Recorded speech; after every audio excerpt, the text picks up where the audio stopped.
मेरे घर में कुछ भी नहीं था, ना वेद था, ना रामायण था, कुछ भी नहीं था। और जब इसको आप लोग का स्ट्रीम देखे, हम इसको समझे, फिर हमको लगा कि नहीं, आप लोग जो रेफ़रेंस दे रहे हैं हो सकता है गलत है, हम खुद खरीद के लाते हैं। तो इनफैक्ट हम खुद जो है रामायण खरीद के लाए, वेद खरीद के लाए और इस चीज़ को पढ़े और जो-जो आप रेफ़रेंस दिए वो सबको देखे, तो हमको एहसास हुआ हमको कि मतलब आप लोगों ने जो है मेरी आँखें खोल दी। इतना बड़ा जो है मेरे लिए जो है आपने काम किया और तमाम जो हिंदू अल्हम्दुलिल्लाह। हैं, जो भटके हुए हैं, उनके लिए आप काम कर रहे हैं, तो आपके लिए जो है मैं बहुत ज़्यादा आभार हूँ और आप मतलब कि मैं क्या बोलूँ, आपने जो है मुझे सच्चाई के रास्ते पे लाने के लिए इतना बड़ा योगदान दिया। तो और आज जो ये लोग मिलकर जो है जिस आयत को लेकर लोगों को गुमराह कर रहे हैं, आज उसी आयत को लेकर आज हम जो है कलमा पढ़ रहे हैं। तो अल्लाहु लोगों अकबर, को अल्लाहु इस अकबर। तरह मतलब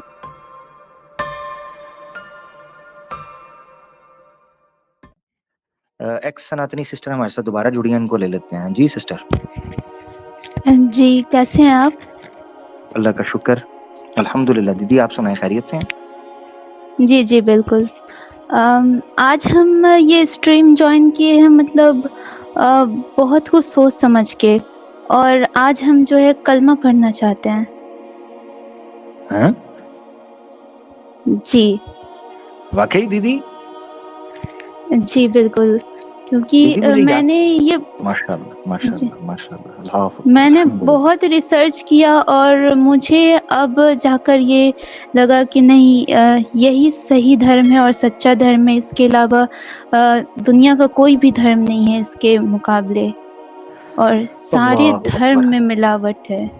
अल्लाहु अकबर, अल्लाहु अकबर। दीदी मुझे याद है कि आप कह रही थी कि मैंने सनातन धर्म को तो त्याग दिया, मगर मैं इस्लाम को तब तक स्वीकार नहीं करूँगी जब तक मैं रिसर्च नहीं कर लेती। याद है आपको? जी, जी, बिल्कुल।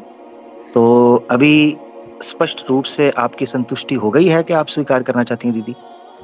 जी, और ये मतलब ईमान लाने के लिए कलमा पढ़ने के लिए मतलब बहुत कुछ हम देखे, सोचे, कुरान पढ़े और रिसर्च किए और तब जाकर हमको ये एहसास हुआ कि नहीं। दीदी आवाज़ चली गई आपकी। दीदी नेट का मसला हो हेलो। गया है। जी, जी, अब आ रही है, अब आ रही है। जी, बोलें। जी, मतलब कलमा पढ़ने का मेरा बहुत सारा रीज़न है, लेकिन उसमें सबसे पहला रीज़न है कुरान की एक आयत, जो हम पढ़े तो हम दंग रह गए और जब उस चीज़ को समझे तो हमको ऐसा लगा कि मतलब कुरान क्या बात कहता है एक-एक चीज़। और ये चीज़ हमको पता है, ये चीज़ हमको मिला मतलब 2 गधे का हम वीडियो देख रहे थे और वो जो है इस चीज़ को कुरान को और ये दिखाकर इस तरह से बदनाम कर रहा था कि अरे देखो कुरान में तो ये गलत है, ये चीज़ ये है।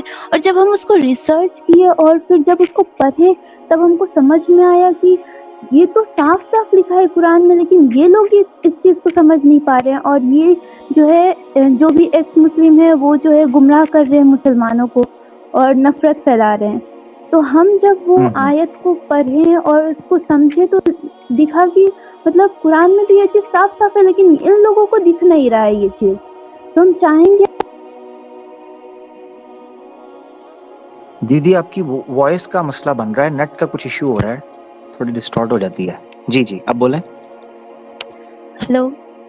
जी, जी, आपके नेट का मसला नहीं है, शायद मेरे ख़्याल से जो हेडफ़ोन्स आपने लगाए हैं, माइक वगैरह का शायद को मसला है थोड़ा।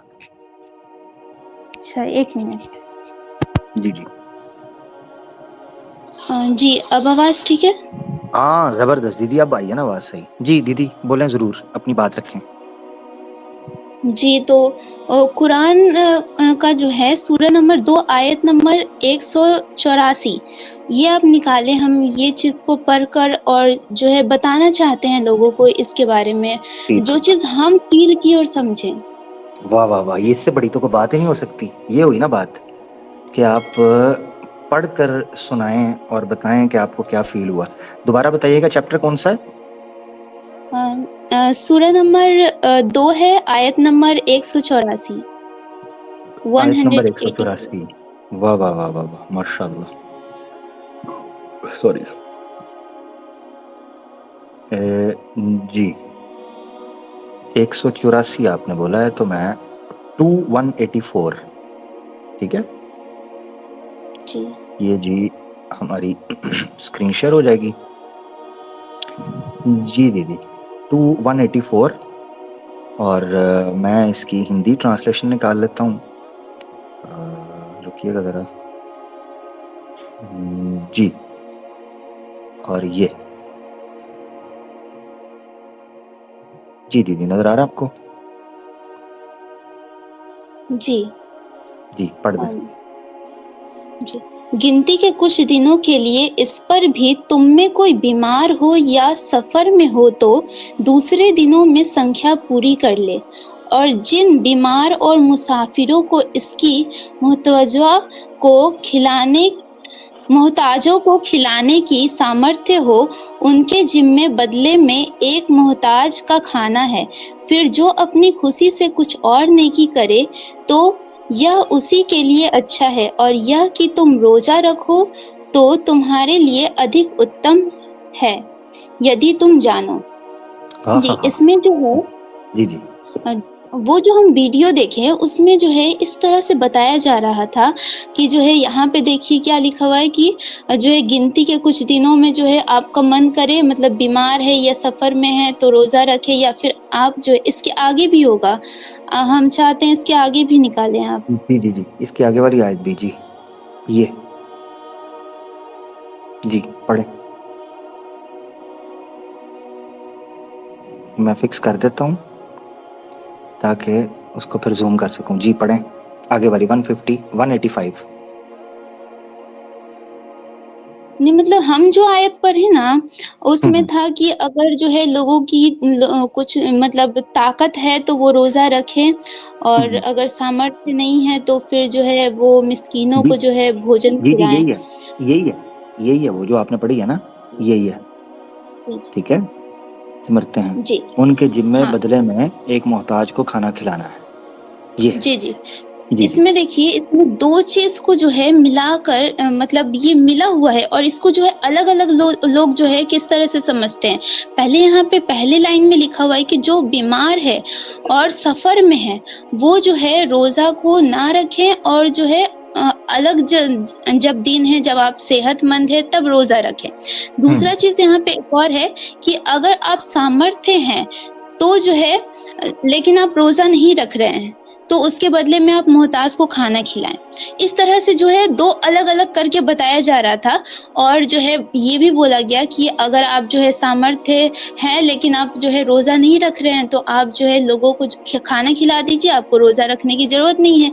इस तरह से जो है उस वीडियो में बताया जा रहा था। लेकिन जब इस कुरान की पूरे आयत को जब पढ़े हम तो हमको समझ में आया कि इसमें तो दोनों अलग अलग बात नहीं है, दोनों एक साथ मिलाकर कुरान में बात हुई है। जी, कि जो बीमार है और जो है सफर में है वो अगर सामर्थ्य है, उनके पास शक्ति है कि वो रोजा रखे, लेकिन फिर भी जो है वो उनके लिए कहा गया है कि बीमार है और सफर में है, सामर्थ्य है उनके पास कि वो रोजा रख सकते हैं, लेकिन वो जो है रोजा ना रखे, वो जो है जो जरूरतमंद है, जो भूखे हैं उनको खाना खिला दे। तो इस तरह से जो है इनके बारे में कहा गया है कि जो बीमार है और सफर में है, ना कि ये कि ये दोनों अलग अलग लाइन है, और जो है जो सामर्थ्य हो और जो है मतलब कि शक्तिशाली है, सामर्थ्य है रोजा रखने के लिए, लेकिन वो रोजा नहीं रखना चाहते हैं तो किसी को खिला दे। तो ये चीज जो है अलग अलग करके बताया गया है, लेकिन यहाँ पे जो है दोनों आयत एक साथ है और दोनों को एक साथ बताया गया है कि जो बीमार है और सफर में है वही वो लोग हैं जो सामर्थ्य हो है लेकिन वो जो है रोजा ना रखें, और जो है जो जरूरतमंद है या भूखे हैं उनको खाना खिला दे। तो इस तरह से दो अलग अलग बात को जो है कहकर और जो है बताया जा रहा था, लेकिन ये दोनों बातें एक साथ है।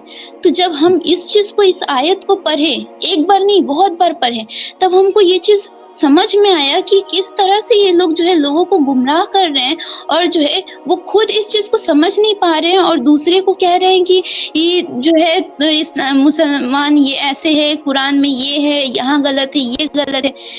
और आज जो है हम जो है पहले सनातनी थे, फिर सनातन धर्म को छोड़े, और आज जो ये लोग मिलकर जो है जिस आयत को लेकर लोगों को गुमराह कर रहे हैं, आज उसी आयत को लेकर आज हम जो है कलमा पढ़ रहे हैं।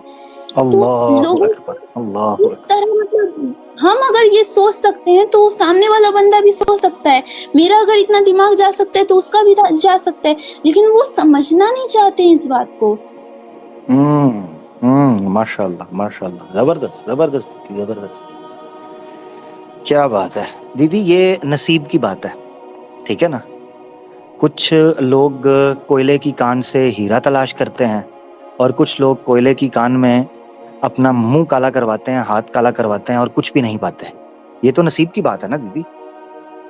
ये तो अल्लाह जी ताला के फजल और उसकी वो जो आपकी एक ये समझें कि आत्मा जो शुद्ध है, पवित्र है और ये समझें कि साफ है, अल्हम्दुलिल्लाह, उसने चीजों को समझा, उनको 2 + 2 4 की तरह चीजें समझ आने लगी।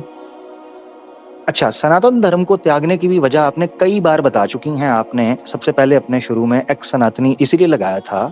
पहले आप सनातनी सिस्टर, मुझे याद है आज भी, पहले आप कट्टर सनातनी से आती थी, फिर आप सनातनी जी सिस्टर से आई, फिर आप एक्स सनातनी सिस्टर हुई। अब मुझे खुशी ये है कि मुझे उस वक्त पता है कि आपने कहा कि आप इस्लाम तब कबूल करेंगी जब आप पूरी जानकारी से संतुष्ट हो जाएंगी कि हाँ मैं ईजी हूँ। जहरी बात है, मैं आपको एक चीज यहाँ दीदी बताना चाहता हूँ। सवाल जो है ना इंसान के, वो रहते हैं। ऐसा नहीं है, दुनिया में किसी भी जगह पर आप होंगे ना, तो कुछ सवाल ऐसे हैं जो जिंदगी भर आपके साथ रहते हैं। उन सवालों का साथ रहना और फिर आहिस्ता आहिस्ता उनके जवाब मिल जाते हैं। आज से 5-10 साल पहले कई सवाल ऐसे थे जिन्होंने मुझे बहुत तंग किया, मगर आहिस्ता आहिस्ता सालों बाद पता चलती रही चीजें, सीखते रहे, दिमाग खुला, तजर्बा आया, एक्सपीरियंस हुआ चीजों का, लाइफ में कुछ टाइम गुजरा, तो फिर पता चलता जाता था कि यार इस चीज का तो मतलब ये नहीं ये है, इसका तो ये जवाब नहीं ये जवाब है। इस तरह चीजें निकलती थी, ठीक है। तो अल्हम्दुलिल्लाह मुझे खुशी है कि आप माशाल्लाह यंग एज में चीजों को आपने समझा और आप इस नतीजे पर पहुंची। मगर अपने माइंड को खुला रखिएगा, रिसर्च को जारी रखना है। यानी इस्लाम कबूल करने के बाद ही असल रिसर्च शुरू होती है, ठीक है ना, ये याद रखना है। हमारे लोगों को गलतफहमी हो जाती है कि हमने इस्लाम एक्सेप्ट किया, नाउ एवरीथिंग इज डन और बस फुल स्टॉप है और बस अब जो भी है उसी को लेकर चलना है। नहीं, इस्लाम कबूल करने के बाद ही इस्लाम आपको, इस्लाम की देखें पहली वही जो है, नबी पाक सल्लल्लाहु अलैहि वसल्लम जो पहली वही आती है वो आती है इक़रा, औज़ु बिल्लाहि मिनश शैतानिर रजीम, बिस्मिल्लाहिर रहमानिर रहीम, इक़रा बिस्मि रब्बिकल्लज़ी खलक़। अपने रब के नाम से पढ़ना शुरू करो। इक़रा, पढ़ते रहो, स्टडी करो, रिसर्च करो। इस्लाम ने हमेशा इस चीज को ऑनर किया है कि चाहे मर्द हो या औरत हो, वो स्टडी करे, अपने विचार खुद बनाए। और मैं आपको एक हदीस सुनाता हूँ। अल्लाह के रसूल पाक सल्लल्लाहु, है तो हदीस एक स्पेसिफिक कॉन्टेक्स्ट में है, मगर उधर बड़ा जबरदस्त एक इशारा आपको मिलता है अंडरस्टैंड करने के लिए। हदीस यह है कि अल्लाह के रसूल ने फरमाया, औरत की रजामंदी उसकी खामोशी है, इसमें कयामत छुपी हुई है। दूसरे लफ्जों में अल्लाह के रसूल कह रहे हैं कि अगर औरत खामोश रहती है तो मान लिया जाएगा ये उसकी रजामंदी है। क्या मतलब? कि औरत को बोलना पड़ेगा, औरत को बोलना पड़ेगा अगर वो किसी चीज से राजी नहीं है तो। इस्लाम वो वाहिद अल्लाह, अल्हम्दुलिल्लाह, अल्लाह के हुक्म से वो दीन है जिसने औरत को जुबान बख्शी, उसको बताया कि वो अपने विचार, अपनी राय रख सकती है। यही वजह है कि कुरान की एक सूरत है अल मुजादिला, उसका शुरू होता है क़द समी अल्लाहु क़ौलल्लती तुजादिलुका फ़ी ज़ौजिहा, कि ए नबी, अल्लाह ने सुन लिया उस औरत की बात को जो आपसे झगड़ रही थी अपने खामंद के बारे में। यानी औरत की आवाज की और औरत की बात की और औरत के विचार की, और उसको कोई आपत्ति है या वो कुछ किसी विषय के ऊपर बात करना चाहती है, उसकी इंपॉर्टेंस ये है इस्लाम के अंदर। इसी तरीके से मिसाल आपको पता चलती है हजरत उमर फारूक जो खलीफा हैं, हमारे जो लीडर थे, ठीक है ना, स्टेट लेवल का लीडर, खलीफा एक बहुत ऊंची पोस्ट है। तो वो एक दफा एक लेक्चर दे रहे थे जुम्मे के दिन, जैसे खुतबा होता है, तो एक औरत खड़ी हो गई और उसने कहा, अमीरुल मोमिनीन आप बात नहीं सही कर रहे, अल्लाह के रसूल ने इस तरह कहा था, आप ऐसे कह रहे हैं। तो अमीरुल मोमिनीन ने कहा, औरत बिल्कुल ठीक कह रही है, मैंने खता की, मैं अपनी इस्लाह करता हूँ, औरत बात सही कर रही है। इसी तरीके से इस्लाम के अंदर हजरत उमर फारूक नहीं, मदीना के जो बाजार हैं उनकी रेट लिस्ट को चेक करने के लिए और क्वालिटी एश्योरेंस के लिए जिस पर्सनैलिटी को अपॉइंट किया था वो एक फीमेल थी। कि आपने कहा कि बाजार में देखो कोई मिलावट तो नहीं कर रहा, देखो कोई रेट्स तो नहीं ऊपर नीचे कर रहा, देखो कोई चोरी चिकारी तो नहीं कर रहा, देखो कोई धोखे का माल तो नहीं बेच रहा। तो ये आपको समझना चाहिए कि इस्लाम के अंदर ये इंपॉर्टेंस आपको नजर आती है कि औरत अपने विचार रखे, अपनी बात रखे, अपने दायराकार में अपनी इंपॉर्टेंस, अपनी जरूरियात को समझते हुए अपनी चीज रख सकती है। तो मुझे बड़ी खुशी है अल्हम्दुलिल्लाह कि आपने टाइम लिया, समझा, और जो टाइम लेकर फैसले किए जाते हैं वो देर पा होते हैं, वो लॉन्ग लास्टिंग होते हैं। और मेरी दुआ है कि अल्लाह ताला आपको इस्तकामत दे। जी दीदी, आप स्वीकार करना चाहती हैं इस्लाम? जी जी बिल्कुल। मैं आपसे पहले ये चीज पूछना चाह रहा हूँ, आप स्वयं अपनी इच्छा से इस्लाम स्वीकार कर रही हैं? जी, और पूरा सबूत, प्रूफ, रिसर्च सब कुछ करके देख के उसके बाद हम ये इस्लाम कबूल करना चाहते हैं। ठीक है। कोई लालच, कोई खौफ, कोई धोखा कहीं से भी आपके लिए तो नहीं है? जी बिल्कुल नहीं।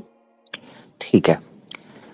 अब मैं अरबी के अंदर रिपीट करूंगा, अरबी के अंदर बोलूंगा, आपने मेरे साथ उसको रिपीट करना है, और फिर हम हिंदी के अंदर भी उसका अनुवाद जो है वो रख लेंगे, ताकि ये जितने सुनने वाले लोग हैं और जहां तक ये आवाज पहुंचेगी वो सब क़यामत के दिन आपके लिए गवाही दें कि इस दीदी ने स्वयं अपनी इच्छा से सत्य को स्वीकार किया और फिर ये शपथ ली कि अपने जीवन को इस्लाम धर्म के कर्तव्यों के अनुसार उनका पालन करते हुए ये अपनी मृत्यु तक, इंशाअल्लाह अल्लाह ताला आपको श्रेष्ठ रखे, अपनी मृत्यु तक इस धर्म का पालन करेंगे इंशाअल्लाह।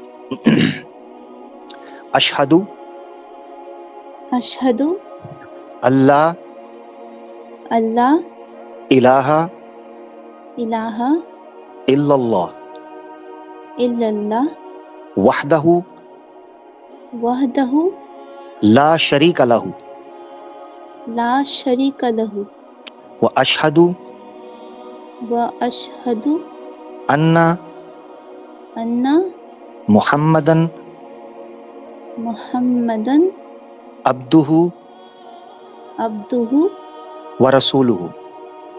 व रसूलुहु। मैं रिपीट करूंगा, आपने अपने लिए जुमला बोलना है। मैं गवाही देता हूं मैं गवाही देती हूँ कि कोई माबूद, कोई इलाह नहीं है, कि कोई माबूद नहीं है नहीं है सिवाय एक अल्लाह के, सिवाय एक अल्लाह के, और मैं गवाही देता हूं और मैं गवाही देती हूँ कि मोहम्मद कि मोहम्मद अल्लाह के बंदे अल्लाह के बंदे और उसके रसूल हैं। और उसके रसूल हैं। उन पर दुरूदो सलाम सल्लल्लाहु अलैहि वसल्लम जो हम बोलते हैं, ठीक है, अलैहिस्सलातु वस्सलाम। आहिस्ता आहिस्ता आप सीख जाएंगी, क्योंकि हमारे यहाँ जब भी नबी पाक सल्लल्लाहु अलैहि वसल्लम का नाम लिया जाता है तो उसके बाद दुरूद पढ़ा जाता है, उनके लिए दुआ खैर की जाती है। अल्हम्दुलिल्लाह जी, तमाम सुनने वालों को बहुत बहुत मुबारक हो। दीदी का एक लाइव स्ट्रीम्स का एक पूरा सफ़र है जिसमें वो हमारे साथ रहीं, अपनी ज़िंदगी से बड़ा कीमती वक्त निकाल कर हमारे साथ गुजारती थीं, हमसे प्रश्न पूछती थीं, हमसे सवाल करती थीं, और उसके बाद उस पर चर्चा होती थी और दीदी फिर रिसर्च कर रही थी अल्हम्दुलिल्लाह। और आज फाइनली अल्हम्दुलिल्लाह मैं अल्लाह ताला का शुक्र अदा करता हूँ कि दीदी ने इस्लाम धर्म को स्वयं अपनी इच्छा से लाइव सबके सामने स्वीकार किया है। और मैं दुआ करता हूँ, आशा करता हूँ कि दीदी अपनी ज़िंदगी को इसी के मुताबिक इंशाल्लाह गुजारेंगी। छोटी मोटी गलतियाँ, कुताहियाँ, कमज़ोरियाँ मनुष्य से होती हैं, मगर वो अपने दिल के अंदर पूरे ईमान के साथ और अपनी पूरी कोशिश के साथ और प्रयास के साथ जीवन गुजारने की इंशाल्लाह कोशिश करेंगी। ठीक है दीदी, आप कुछ कहना चाहती हैं, अपना जी एक्सपीरियंस शेयर आखिर करना में चाहती हो? बात जी जी जी आखिर में हम मतलब जितने भी सनातनी हिंदू हैं उन सबको मतलब ये कहना चाहेंगे कि सच्चाई यही है। हम इतना ज़्यादा रिसर्च करके समझकर हर जगह देखकर फिर हम ये चीज़ कह रहे हैं, क्योंकि हम भी एक हिंदू धर्म से आए हैं स्टार्टिंग से। और मतलब कि उन लोग के लिए हम ये मैसेज देना चाहेंगे कि आप मुसलमान हैं, आमिर हक मुसलमान है, फिर और भी जितने लोग हैं, मुफ्ती यासिर नदीम जो हैं वो मुसलमान हैं, फिर अलीना सिस्टर वो मुसलमान हैं और तमाम जितने हैं सब मुसलमान हैं। लेकिन हम एक सनातनी हैं। उन लोग को लग सकता है, जो हिंदू हैं उनको लगेगा कि ये मुसलमान है इसीलिए हमारे धर्म ग्रंथ का विरोध कर रहा है और जो है अपने धर्म का जो है बोल रहा है कि मेरा धर्म बहुत अच्छा है। लेकिन हम एक जो है हिंदू फैमिली से आते हैं, हम ये कहते हैं कि जो है ये जितना भी हिंदू धर्म है वो सब में गलती ही है और सिर्फ एक ही। दीदी आपकी आवाज गई फिर से। हेलो जी जी जी, अब बोलें। जी, जी आप बता रही थी सब धर्म में कोई ना कोई करप्शन या कोई नुक्स है, उसके आगे आपकी आवाज चली गई थी। जी, मतलब हर एक धर्म हम सब में देखें और सारे धर्म के ग्रंथ में जो है कुछ न कुछ मिलावट, कुछ न कुछ मतलब कोई भी प्योर फॉर्म में नहीं है। और सिर्फ़ एक इस्लाम ऐसा धर्म है और कुरान ऐसी किताब है जिसमें कि हमको एक गलती क्या कुछ भी न मतलब कि उसमें फ़ॉल्ट नज़र नहीं आया और हर एक इंसान के लिए, हर एक व्यक्ति के लिए इक्वालिटी है उसमें। यानी कोई एक राइटर अगर कोई बुक लिखता है तो वो उसका एक पर्सपेक्टिव होता है कि ये वो अपने जो है पहले से जो अनुमान लगाया हुआ है वो उसमें झलकता है। लेकिन कुरान में हर एक के लिए इक्वालिटी है। और सिर्फ़ कुरान ही नहीं और भी जो है हम किताब पढ़ें, वेद में एक ईश्वरवाद देखने को मिला। हालाँकि वेद में पूरी तरह से हमको सही नहीं मिला उसमें भी, क्योंकि उसमें जो है बहुत कुछ जो है गलत भी देखने को मिला और जो है उसमें ये भी है कि वेद में कहा गया है कि नेचुरल चीज़ों की पूजा नहीं होनी चाहिए और जो नेचुरल चीज़ों की पूजा करता है, वो घोर अंधकार में नर्क में जाएगा। और जो है ईश्वर की कोई प्रतिमा, मूर्ति नहीं है, ये भी वेद में है। लेकिन वेद को जो है पूरी तरह से सही नहीं मान सकते क्योंकि वेद में बहुत सारा फ़ॉल्ट भी हमको देखने को मिला जब हम वेद को पढ़ें। फिर जो है ये पूजा जो होता है, जो अगर पंडितों से कहा जाए कि मूर्ति पूजा तो गलत है, तो ये नहीं कहेंगे कि ये किताब में गलत लिखा है, वो कहेंगे कि किताब में सही है, मूर्ति पूजा गलत ही है। लेकिन जो है हम इस मूर्ति के ज़रिए उस ईश्वर की पूजा कर रहे हैं। ये बात तो वही हो गया लेकिन वास्तविकता हम देखेंगे तो मूर्ति की तो पूजा हो रही है। बस एक आइडियोलॉजी लोगों के बीच में फिट किया जाता है कि नहीं मूर्ति के ज़रिए तुम ईश्वर की पूजा कर रहे हो लेकिन पूजा किसकी कर रहे हो? मूर्ति ही की ना कर रहे हो। इतना छोटा सेंस नहीं लगा सकते तुम, तो फिर क्या हिंदू और क्या सनातनी हो तुम? तो ये चीज़ हमको जो है वेद में मिला कि वेद में जो है एक ईश्वरवाद है और मूर्ति पूजा का जो है विरोध किया जा रहा है। फिर जो है जितना भी हिंदू ग्रंथ है उसमें भगवान का चरित्र देखें तो सब भगवान का देख लीजिए, जैसे शिव है, शिव जो है मोहिनी के साथ है तो फिर कृष्ण का देख लीजिए वही है। फिर जितने भी हैं ब्रह्मा हो गए और जो जितने भी हैं, एक भी मतलब ऐसा भगवान नहीं होगा जो कि शुद्ध होगा। सब में कुछ ना कुछ कमी, सब में कुछ ना कुछ फ़ॉल्ट, सब जो है ज़्यादातर रेपिस्ट है। तो ये देखकर फिर हम ये नहीं ना कह सकते कि हाँ, ये सनातन धर्म जो है सही है, इसमें जो है कुछ नहीं है। इसको हम आइडियोलॉजी मान लें, इसको जो है भगवान मान लें और इसकी पूजा करें, इसके चरित्र को देखें तो हमको जो है इसी सब से ये सीख मिलती है कि लड़कियों के साथ ऐसे करो, ऐसे करो। कृष्ण को अगर कोई आइडल मान ले तो कृष्ण क्या किया था? गोपियों को जो है ये नहा रही थी तो उसको जो है बिना वस्त्र के जो है बाहर आने के लिए कह रहा है। तो ये सब अगर मानसिकता लोगों के बीच रहेगा तो वो अगर उसको आइडल मानेंगे तो वही चीज़ ना करेंगे। तो ये कहीं से भी आइडल या भगवान या पूजने लायक नहीं हो सकते। दूसरी चीज़ हम रामायण जो है पढ़ें, तो रामायण में हमको एक चीज़ मिला कि लक्ष्मण जो है अपने बाप को कह रहा है कि हम जो है अपने पिता को मार देंगे। ये जो है सिर्फ अकेले नहीं रह रहा लक्ष्मण, राम के सामने और राम की जो मदर है, जो ये है कौशल्या, उनके सामने लक्ष्मण ये कहते हैं कि मेरे जो दशरथ पिता हैं उनको मैं मार दूँगा। ये जो है रामायण के 21 सर्ग श्लोक नंबर 12 में है। लक्ष्मण कहता है कि राम हमें राजपाट के लिए अपने पिता को मार देना चाहिए। फिर रामायण का ही 21 सर्ग श्लोक नंबर 19 में है कि लक्ष्मण का कहना मैं वृद्ध पिता को अवश्य मार डालूँगा। फिर इसी रामायण में जो है 21 सर्ग श्लोक नंबर 21 में है कि राम की जो माँ है कौशल्या, वो कहती है कि लक्ष्मण जिस तरह से कह रहा है, राम को कहती है कि लक्ष्मण जिस तरह से कह रहा है कि देख लो, अगर तुमको सही लगे और जो है ये चीज़ जो लक्ष्मण कह रहा है वो सही लगे तो ऐसा ही करो। यानी कि दोनों तरह से लक्ष्मण भी कह रहा है कि पिता को मार डालो, किस लिए? राजपाट के लिए। माँ भी कह रही है कि तुमको अगर सही लगे तो फिर जो है ऐसा ही करो। और कहीं भी जो है राम उसको रोकता नहीं है। अगर राम जो है पुरुषोत्तम है, पूजने योग्य है, तो वो उस लक्ष्मण को डाँट सकता था, मार सकता था। क्यों? क्योंकि वो उसके पिता, दोनों के पिता थे ना, वो अपने पिता को मारने की बात कर रहा है और राम चुपचाप सुन रहा है। इसका मतलब राम का भी यही होगा दिमाग, वो भी चाहता होगा कि हाँ, बात तो सही कह रहा है, मार देना चाहिए इस पे, लेकिन अब करे तो क्या करे? तो अब जो है वो गुस्से में राजपाट छोड़ के चल जाता है। 14 वर्ष के वनवास के बाद फिर आता है और अपना राजगद्दी संभालता है।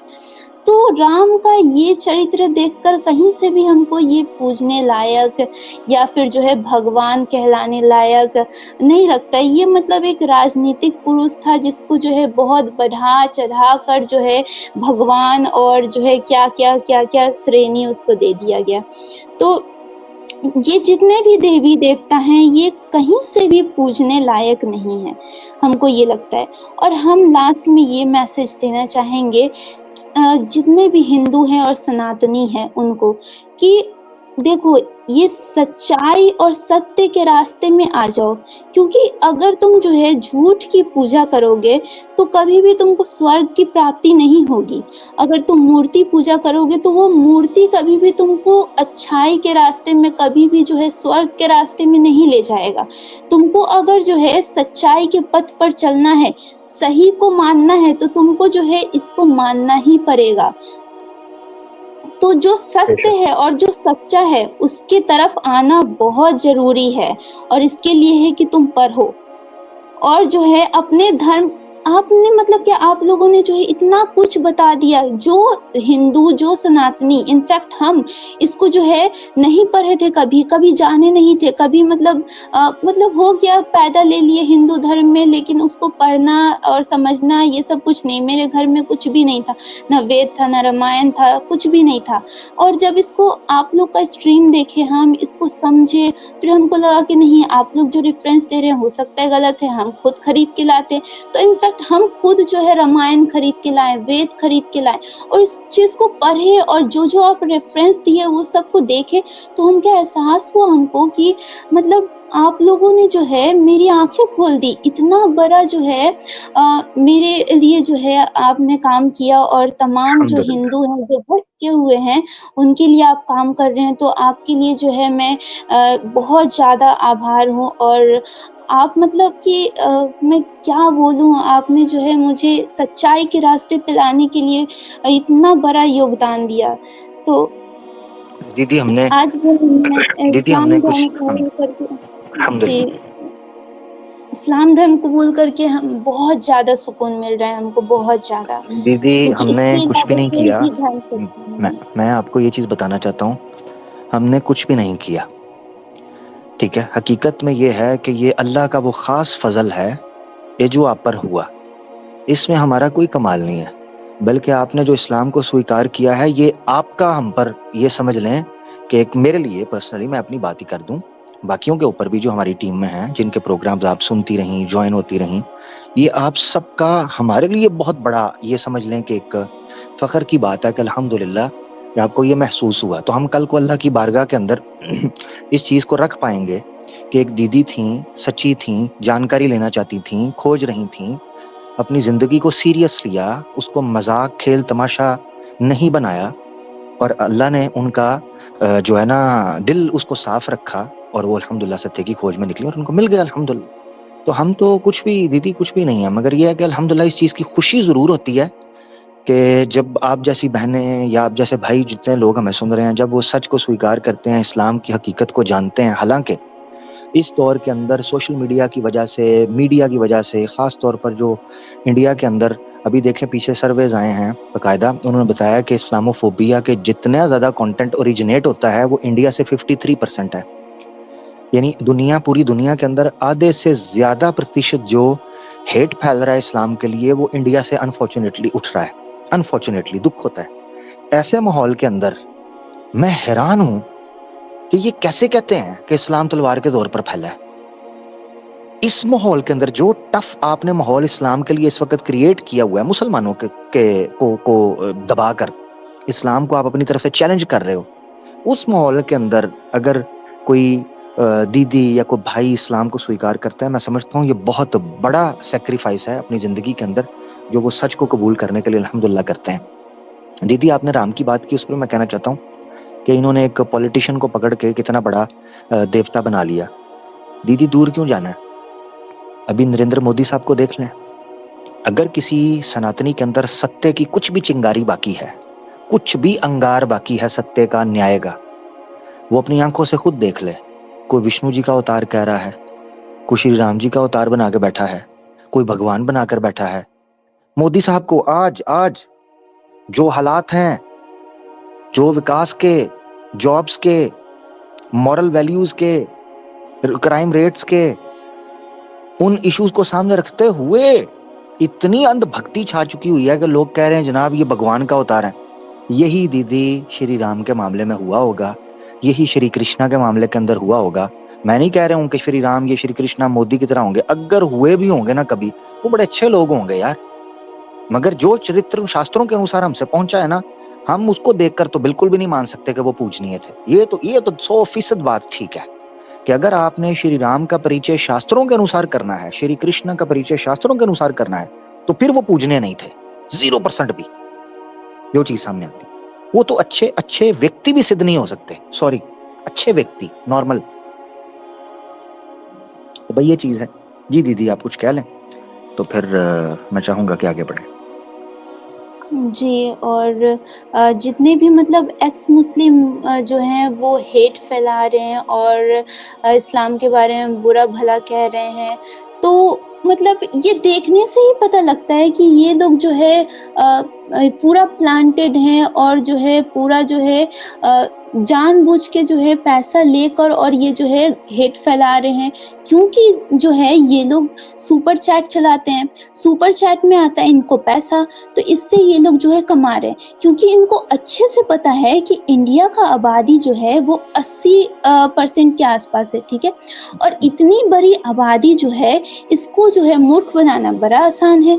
तो इस तरह से ये लोग क्या करते हैं, हिंदू जो है मतलब एक्स मुस्लिम बनकर जो है इस तरह से जो है हेट फैलाते हैं और इसके बारे में जो है यहाँ पे ये गलत है, ये गलत है, जबकि ये जो है पूरा डिफाइन नहीं करते हैं। जब इनको लगता है कि थोड़ा बहुत भी यहाँ पे हम फंसने वाले हैं, तो ये आधा ही जो है आयत दिखाते हैं और आधा आयत को छिपा देते हैं। लेकिन जो रिसर्च करता है, जो देखता है, तो उसको पता रहता है कि इसके आगे वाला आयत में ये पूरा कंफर्म था, लेकिन वो जो है इसको छुपा देता है और इनको मिलता है सुपर चैट। सुपर चैट से ये जो है कमा रहे हैं। इतने लोग जो है पागल हुए हैं कि अरे ये तो जो है क्योंकि ये लोग के दिमाग में बैठ चुका है कि अगर तुम जो है मुसलमान के खिलाफ रहोगे तो हम तुम्हारे साथ, तुम मेरे सपोर्टर हो गए। तो ये जो है मानसिकता बनाई गई है। सॉरी, मैं आपको इसकी मिसाल देता हूँ दीदी। अभी आपने बात करते हुए थोड़ी देर पहले जब आपने शहादा ली, कलमा पढ़ा, उससे पहले आपने एक बात की थी। आपने कहा था मैं हिंदू बैकग्राउंड से, हिंदू फैमिली से आती हूँ, मगर इनको यही लग रहा होगा कि ये प्लान। क्यों? पता है क्यों?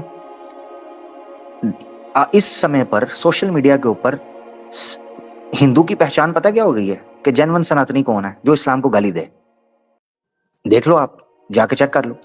अगर कोई सनातनी आकर कहेगा ना यार क्यों मुसलमानों के साथ गलत कर रहे हो, क्यों ब्लास्फेमियां कर रहे हो, इज्जत के साथ मिलकर रहो, ये विश्वास ही नहीं करेंगे उसके ऊपर। इतना माइंड ब्रेन वॉश हो गया कि अपने ही बंदे को कह देंगे कि ये बंदा झूठा है।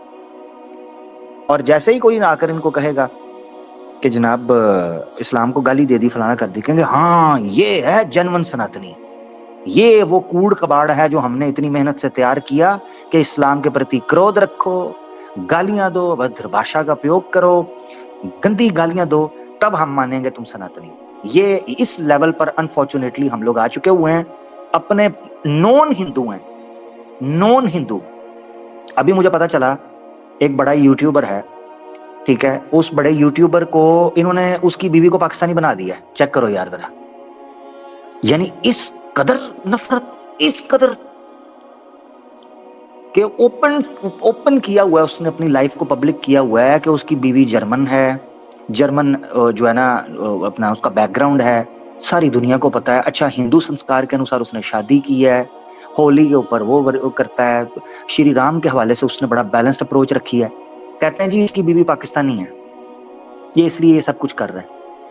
यानी मैं तो दीदी, इसलिए ये आप अकेली नहीं है, मैं आपको बता दूं, इसीलिए सनातनियों को इस वक्त लम्हा फिक्रिया है। This is the right time to sit down and think, ponder upon, really honestly sit down and think कि आप किस जगह पर खड़े हो। आपने सनातन की पहचान गाली गलोच और नफरत रख दिया। यार ये वो सनातन धर्म था जिसके बारे में हमें ये लेक्चर और भाषण और प्रवचन दिया जाता था कि सनातन धर्म के लक्षण के अंदर है अक्रोधित होना, क्रोध नहीं करना आपने, ये सनातन धर्म के लक्षण माने जाते थे। आपने क्या किया सनातन धर्म के साथ यार? आपने सनातनी की पहचान ही नफरत कर दी है, सनातन की पहचान ही गाली कर दी है, सनातन की पहचान ही कट्टरता कर दी है। ये क्या किया आप लोगों ने? यानी नफरत क्या इस तरीके पर, नफरत का परिणाम ये होना था कि आप लोग अपनी ही लुटिया डुबो दो? कब तक करोगे अपने नौजवानों के साथ ये? कब तक उनकी इज्जतों के साथ, उनकी जानों के साथ, उनके भावनाओं के साथ खेलोगे?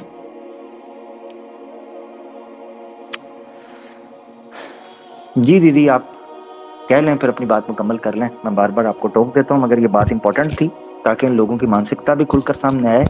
और आप जाएंगी तो कई आ जाएंगे जी ये प्लांटेड थी, ये तो पहले से हमें पता, फलाना पता था। तो आपने इनका कुछ भी परवाह नहीं करनी। आपको पता है, आपके अल्लाह को पता है आप क्या सत्य है क्या नहीं, आप क्या किस फैमिली से आती हैं, किसी को कुछ बताने की जरूरत नहीं है। खामोशी के साथ आपने इस्लाम धर्म को स्वीकार किया है, अपनी जिंदगी का एक नया चैप्टर शुरू किया है, एक नया रुख है।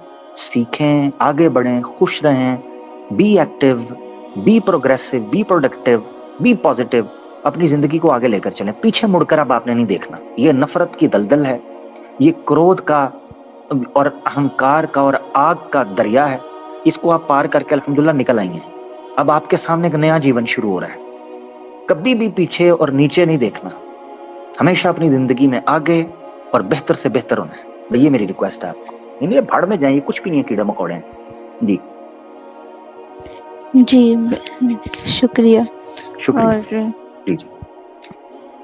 लास्ट में बस यही कहेंगे कि जो भी हिंदू हैं, सनातनी है, वो इस चीज़ को समझे और जो सच्चाई है सच्चाई की तरफ आए, क्योंकि आगे चलकर जो है जब उनको मरना होगा, मरने के बाद जब उनको वो सच्चाई पता चलेगा तो उनके पास बस पछतावा रहेगा और अफसोस करते रहेंगे कि हम जो है उस समय समझ लेते, हमको समझाने के लिए इतने लोग आए लेकिन हम समझे नहीं, हम ढीठ बनते रहें, तो उस समय जो है पछतावा करके फिर कुछ हासिल नहीं होगा।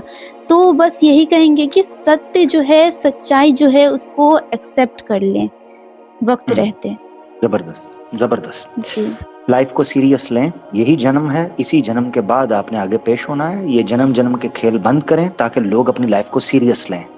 जैसे ये जन्म जन्म का कार्ड बीच में आता है या लॉलीपॉप आता है, लोग नॉन सीरियस हो जाते हैं अपनी जिंदगी को लेके। ऑनेस्टली स्पीकिंग, ये एक साइकोलॉजी है, ह्यूमन साइकोलॉजी है। इसकी मिसाल आपने लेनी है दस्ती, एक ही बता देता हूं। आप नौजवान होते हो, आप यंग होते हो, आप क्या सोचते हो? आप कहते हो अभी तो इतनी जिंदगी पड़ी है, अभी तो 50-60 साल पड़े हैं। सोचते हैं कि नहीं सोचते? आता है कि नहीं आता? 18-19 साल के, 20-25 साल के लड़कों के, इवन 30s के लोगों के ज़हन में आता है अभी तो 40, 50, 60, अभी तो 10, 15, 20 साल पड़े हैं। ये है ह्यूमन साइकोलॉजी। जिन लोगों के दिमाग में ये रॉन्ग नंबर ठोक दिया गया है कि जन्म जन्म जन्म जन्म, तुमने देखा, तुम वापस आए, तुम्हें किसी ने बताया नहीं। क्यों धोखा दे रहे हो अपने आप को? मौत एक हकीकत है, कोई वहां से वापस नहीं आया, किसी ने यहां आकर तुम्हें नहीं बताया। जाग जाओ, इससे पहले कि तुम एड़ियां रगड़ो और तौबा करो इस चीज की कि मुझे एक मौका दे दे, एक मौका मुझे वापस जाने का दे दे, तो मैं ये कर लूंगा, मैं वो कर लूंगा ना। आज तुम्हें ये पैगाम पहुंच रहा है, कल कयामत के दिन तुम नहीं जुटला पाओगे इस आवाज को, ये याद रखना। बहुत शुक्रिया दीदी, आगे बढ़ेंगे, ठीक है। बाकी कोई भी चीज़, किसी तरह की हेल्प आपको चाहिए हो, क्वेश्चंस वगैरह आए, बुक्स वगैरह की हेल्प चाहिए, कोई चीज़ चाहिए दीदी, तो अलीना सिस्टर हमारे वुमेन विंग के अंदर हैं, आप उनको ईमेल कर लीजिएगा या आप उनसे रब्ता कर लीजिएगा, तो वो आपको गाइड कर देंगी। नमाज के हवाले से कोई सवाल हैं, कोई चीज़ें हैं, पर्दे के हवाले से हैं, या आपके इस वक्त हालात घर के जो हैं उसके अकॉर्डिंगली आपने क्या स्ट्रेटजी करनी है, being a new Muslim, being a revert, वो हम आपको इंशाल्लाह फिर वहाँ पे गाइड कर देंगे, ठीक है। जी जी बिल्कुल, शुक्रिया। ओके, अपना ख्याल रखिएगा, बहुत धन्यवाद, बहुत धन्यवाद। नहीं दोस्तों, अत्यंत खेद है हमें, अत्यंत खेद है हमें, दिख गया छेद है तुम्हें, अत्यंत खेद है हमें।